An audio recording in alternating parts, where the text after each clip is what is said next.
Mano kuklia nuomonė, Maironis yra keistas jaunuolis, kuris nemoka normaliai vairuoti. Štai ką aš jums pasakysiu. Iš jo Benediktas Vanagas nesivėltų, žinokit, va, iškalbingiau už 1000 žodžių. Va taip, va. Ką tu čia filmuoji? Specas va čia. Čia va Maironį. Nepažįstu, nežinau, kas šitą. Aš žinau, Specas, sakant mane. Nu ką, žinau, spec poreikių patsukas, nėra žodžių man apie jį. Bet jo, jinai spec poreikių, karočią net pats Doni Prasko tą patį sakė. Filmuoji, ką?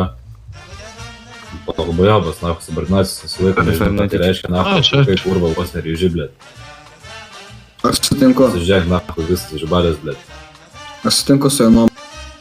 Manau, kad jis yra Specas. Taigi baltą bilietą turi visi žino. Specialus labai.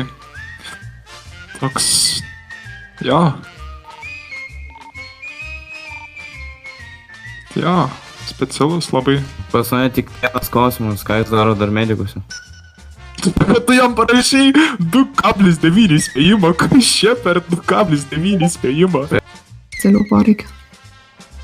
Tu pažiūrėk tik jį. Aš apšilimą darau. Tu vis tiek nieko nenušausi. Aš manau, kad jis mano, kad jis petas. Ne, aš advokatas. Su labai gražia šukuosena, bet specialus.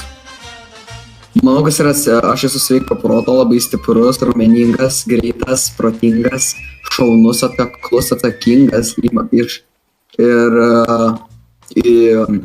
originalus, sveikas, sveiko proto.